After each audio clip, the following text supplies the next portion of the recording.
धेमाजि जिल्लानि सिलापथार उजनि मध्य सिसि टंगानियाव गिख्रंथाव जाथाय जालाङो। दिनै फुंबिलियाव औवानि दालां बायनानै फरायसालिनि गोबां फरायसाफोरा जोखोम जायो। जोखोम जानाय साफ्रोमबो फरायसाफोरखौ सिलापथार मडेल हस्पिटालाव थिसननाय जादोंमोनब्लाबो साबा फरायसाफोरा गोब्राबै जोखोम जानायाव धेमाजि आसाम देहा फाहामसालियाव दैथायहरनाय जायो होनना मिथिहोयो।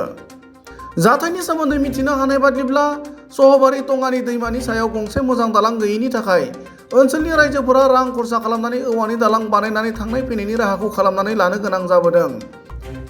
बे लामाजों सानफ्रोमबो गोबां रायजो राजाफोरजों लोगोसे खमैबो 400सो फरायसुला फरायसुलिफोरा फरायसालियाव थाङो। दुखुनांथावै बे औवानि दालाङा दिनै फुंबिलि समाव हरखाबै बायनायाव सा 20निबो बांसिन फरायसाफोरा गोग्लैनानै जोखोम जायो। बे जाथायाव ओनसोलनि रायजो राजाफोरा गोथौ दुखु मोननाय फोरमायदों। गुबुन फारसेथिं बे ओनसोलाव गंसे मोजां दालां गैयैनि जाउनाव इं 1950 मायथाइनिफ्रायनो रायजो राजाफोरा गोबाव बोसोर बेफोरबायदि खैफोदजों सम बारहोबोनांगौ जासेयावबो सोरखारि बिफानारि आरो जायगानि एमएलएआ जेबो राहा लायैखौ दुखु मोननाय फोरमायनानै उननि समाव बेबायदि जाथायनिफ्राय रैखा मोननो गंसे पाकानि दालां लुना होनो सोरखारनिसिम दाबि खालामो। আজি ৰাতিপুৱা প্ৰায় 8টা বজাত আমাৰ সহবাৰী গাঁৱৰ কণ ছাত্ৰ ছাত্ৰীসকলে কিছুমান ক্লাছ 1 ক্লাছ 2 কিছুমান ক্লাছ 8 ক্লাছ 9ত পঢ়া প্ৰায় নিয়াৰবোৰ ছাত্ৰ ছাত্ৰী আছে। আমাৰ সহবাৰী গাঁওখনৰ পৰা প্ৰায় 4 কিলোমিটাৰ পৰ্যন্ত বেছিয়ে যাবলগীয়া হয়। মেচাকি টঙানী বিদ্যালয়বিলাকত বিভিন্ন বিদ্যালয়বিলাকত আমাৰ ছাত্ৰ ছাত্ৰীবিলাক শিক্ষা গ্ৰহণ কৰিবলৈ যায়। তেনেস্থলত আজি ৰাতিপুৱা প্ৰায় 8টা বজাত ছাত্ৰ ছাত্ৰীসকলে হাকু দলংখনৰ ৰাইজে শ্ৰমদান কৰি সমিল মিলে একতাবদ্ধ হৈ পেলাই ৰাইজৰ শ্ৰমদানেৰে বাঁহ কালেকশ্যন কৰি পেলাই সংগ্ৰহ কৰি পেলাই নিজে কিঞ্চিতমান হ'লেও টকা পইচা সংগ্ৰহ কৰি বনোৱা এই হাকু দলংখনৰ ওপৰেদি আমাৰ দৈনিক সহবাৰী গাঁওখনৰ জীৱন যাত্ৰাৰ আৰম্ভ হয়। তেনেস্থলত সহবাৰী গাঁওখনৰ ছাত্ৰ ছাত্ৰীসকলেও 8টা বজাত বিদ্যালয় বুলি ৰাওনা হৈছিলে। হাকু দলংখনৰ ওপৰত প্ৰায় 40জন ওচৰা-ওচৰি ছাত্ৰ ছাত্ৰীয়ে গৈ থকা অৱস্থাত একে সময়তে দলংখন ভাগি ছিগি গোটেই ছাত্ৰ ছাত্ৰীসকলে পৰি যায়। কিছুমান মাটিত পৰে, কিছুমান আদাৰকৰ পানীত পৰি গ'ল ছাত্ৰ ছাত্ৰীসকলে। কিছুমান এতিয়া 4জন গুৰুতৰভাৱে আঘাত হৈ পেলাই ছাত্ৰ ছাত্ৰীসকলৰ ভিতৰত 4জন আঘাত হৈ পেলাই এতিয়া চিলাপথাৰ মডেল হস্পিটেলত আছে। পিছৰ অৱস্থা কি হ'ব আমি ডক্টৰ ৰিকমেণ্ড আমি বাছ চাই আছোঁ। ডক্টৰে হয়তো কি কয়। এতিয়া বৰ্তমান চিকিৎসালয়ত আছে। এতিয়া বৰ্তমান 4জন হস্পিটেলত ভৰ্তি কৰোৱা হৈছে। 5জন এতিয়া ভৰ্তি কৰোৱা হৈছে।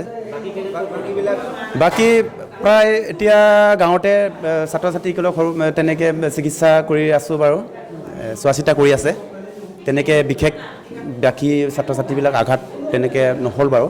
এতিয়া প্ৰায় 5জনমান আহত হোৱা হৈছে চিলাপথাৰ মেডিকেলত আছে। চনৰ পৰা বুলি ক'লে এতিয়া গাঁওখনৰ প্ৰায় সহবাৰী গাঁওখন স্থাপিত হৈছে 1952 চনৰ পৰা। 52 চনৰ পৰাই এনে তেতিয়াৰ দুৰ্গম সময়ৰ নিচিনাই এতিয়াও বৰ্তমান সময়। তেতিয়াৰ দিনৰ দুৰ্গম দিনৰ নিচিনাই এতিয়াৰ সময়। এতিয়া একো যাতায়াতৰ ব্যৱস্থা নাই, চৰকাৰে একো ব্যৱস্থা আজি কোপটোলৈকে কৰি দিয়া নাই। সেইটো কাৰণে আমি খুব প্ৰকাশ কৰি কওঁ, অতি সোনকালে আমাৰ অসম চৰকাৰখনে এই আজিৰ নিচিনা তেনেধৰণৰ ঘটনা যাতে ভৱিষ্যতে আৰু সংঘটিত নহয় তাৰ কাৰণে আমি খুব প্ৰকাশ কৰি কৈছোঁ, অতি সোনকালে চৰকাৰে তেনেধৰণৰ আৰু ঘটনা নহ'বৰ কাৰণে ব্যৱস্থা তৎকালীনভাৱে কৰি দিয়ে যেন তাৰ কাৰণে আমি অনুৰোধ কৰিছোঁ। এই বাঁহৰ দলংখন আমাৰ টঙানী নদী।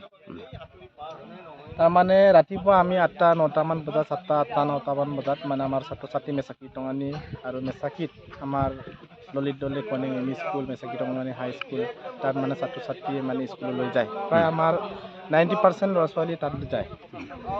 ইয়াত পাৰ কৰোঁতে মানে ল'ৰা ছোৱালী দলঙে মানে বাঁহৰ দলংটো ভাঙি পৰি গ'ল আৰু গুৰুত্বভাৱে আমাৰ 8-9জনমান হৈছেগৈ। বহুত আঘাতপ্ৰাপ্ত বহুত আছে, কিন্তু আমাৰ সংকটজনক অৱস্থা আমাৰ 5জন আছে। তেওঁলোকক ক'লৈ নিলে আৰু কিহত নিলে? মানে আমাৰ 108 আহি পিনি আমাৰ মাতি পিনি আমি ল'ৰা ছোৱালীবিলাকক আমি মেডিকেললৈ পঠাই দিলোঁ।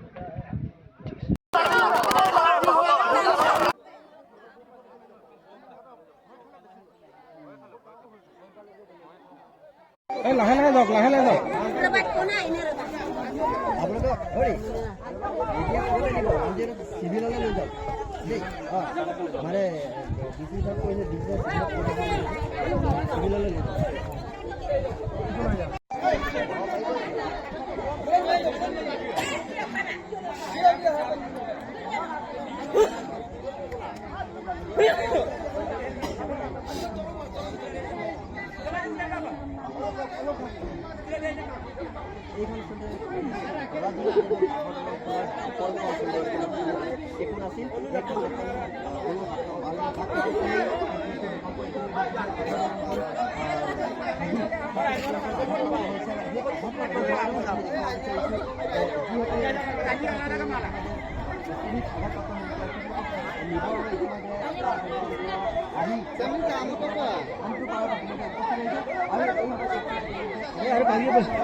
Noluk pasoyok